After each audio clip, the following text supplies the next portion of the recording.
2025년 12월 10일 수요일 말씀과 기도로 하루를 시작하는 교문익교회 새벽 기도회를 시작합니다. 함께 기도하겠습니다. 모든 것의 근원 되시는 아버지 하나님, 죄와 흑암 속에 사는 저희들을 불쌍히 여겨주시고 구원의 소식으로 저희들의 삶을 큰 빛으로 비춰주시니 감사합니다. 저희들을 올가매고 있는 죄와 사망의 법에서 해방시켜 주신 은혜를 감사합니다. 주님, 저희들에게 주신 이 복음을 저희들만 누리는 것이 아니라 이 복된 소식을 세상에 전할 수 있는 믿음을 허락하여 주시옵소서.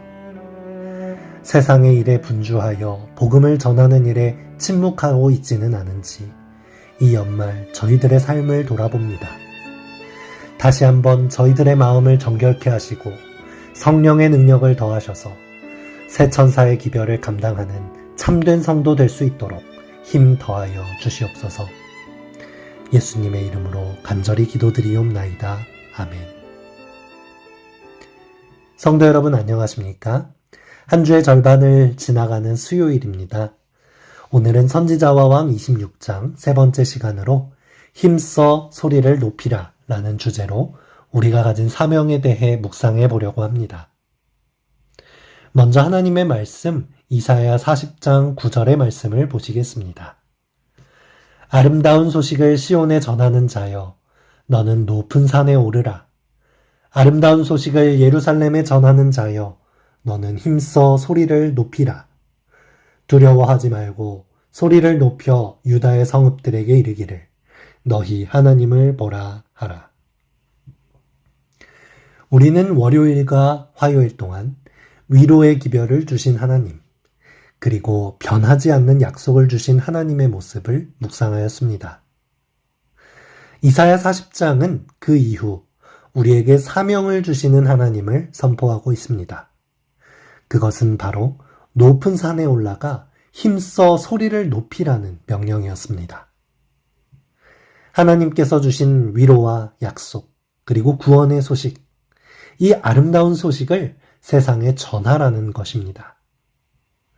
하나님께서 통치하신다, 구원이 임했다 라는 소식을 힘써 소리 높여 확신을 가지고 전하라는 사명을 우리에게 주신 것입니다. 하나님께서는 이 소식을 전하려고 하는 자들에게 두려워하지 말고 소리를 높이라 라고 명령하십니다.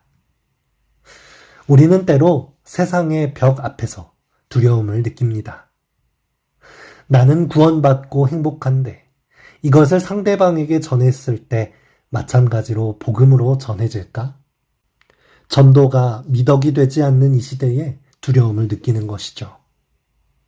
이 복음을 말하는 나를 세상이 이상한 시선으로 보지는 않을까? 복음을 외치기보다는 마음속으로만 가둬두게 되는 것입니다. 선지자와 왕은 이 사명이 오늘날 우리에게 어떻게 적용되는지 다음과 같이 명확하게 기록하고 있습니다. 오늘날 이 예언은 신속히 성취되고 있다. 지상에 있는 하나님의 교회의 선교 활동은 풍부한 결실을 맺고 있으며 오래지 않아 복음의 기별이 모든 민족에게 선포될 것이다. 여러 나라와 족속과 방언과 백성으로부터 온 남녀들은 그의 은혜의 영광을 찬미하기 위하여 사랑하시는 자 안에서 받으시는 바 될 것이다. 이는 그리스도 예수 안에서 우리에게 자비하심으로써 그 은혜의 지극히 풍성함을 오는 여러 세대에 나타내려 하심이니라. 홀로 기사를 행하시는 여호와 하나님 곧 이스라엘의 하나님을 찬송하며 그 영화로운 이름을 영원히 찬송할지어다. 온 땅에 그 영광이 충만할지어다. 인간적인 나약함으로 볼 때 선교 사업은 부담으로 다가올 수 있고 복음을 전하는 것이 두려울 수 있습니다. 하지만 전도는 우리의 힘으로 하는 것이 아니라 하나님께서 예언하신 것, 그리고 약속하신 것을 믿음으로 하는 것입니다.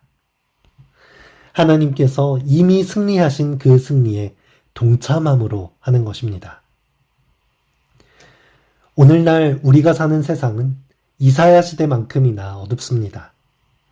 사람들은 돈을 보고 사람을 보고 스마트폰을 보느라 정작 봐야 할 생명의 근원을 놓치고 있습니다. 그 결과 영혼은 피폐해지고 삶의 방향을 잃어버렸습니다. 이때에 하나님께서는 저와 여러분을 파수꾼으로 부르셨습니다.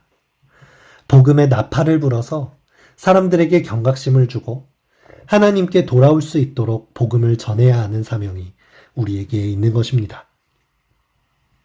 주님의 복음을 전하는 이사야 역시 두렵기는 마찬가지였을 것입니다. 하지만 그런 이사야에게 하나님께서 함께 하시는 모습을 선지자와 왕은 이어서 기록하고 있습니다.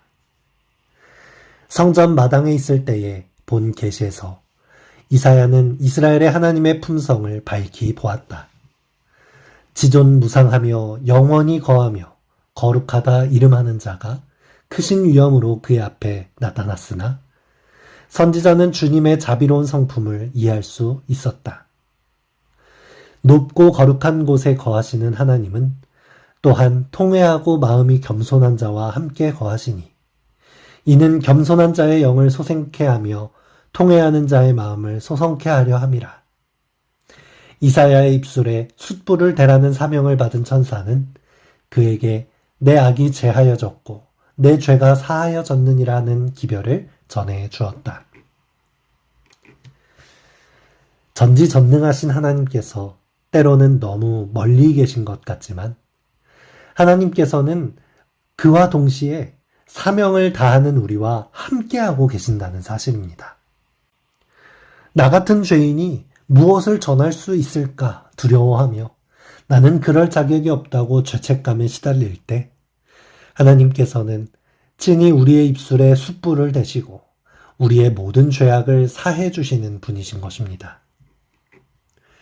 우리가 경험한 구원과 하나님의 사랑의 품성을 산 위에 올라 소리 높여 외칠 수 있는 우리가 되었으면 좋겠습니다. 나를 위해 십자가에 죽으시고 다시 사신 예수 그리스도, 나를 당신의 자녀 삼으신 은혜의 주, 내 인생의 짐이 너무나도 무거울 때 나의 짐을 대신 짊어져 주신 하나님. 이것들이 우리가 전해야 할 아름다운 소식입니다. 사랑하는 성도 여러분, 오늘 여러분이 만나는 사람들에게 여러분의 표정과 여러분의 말과 삶으로 하나님을 보여주십시오. 여러분이 서 있는 곳이 가정이든 직장이든 그곳이 바로 여러분이 소리를 높여야 할 높은 산입니다. 두려워하지 말고 힘껏 소리 높여 사랑을 전하는 삶을 살게 되시길 바라며 말씀을 마칩니다. 이 아침 함께 기도할 제목입니다. 두려움 없이 담대하게 복음을 전하는 참된 전도자의 삶을 살도록 하나님의 은혜와 구원을 삶 속에서 생생하게 경험하도록 수요 중보기도회와 제자훈련의 부흥을 위하여 영어 성서원, 도르가 성악반 등 지역사회를 위한 봉사들을 위하여 아직 하나님을 모르는 가족들과 이웃들을 위해 기도하는 성도들을 위하여 이 시간 함께 기도하겠습니다.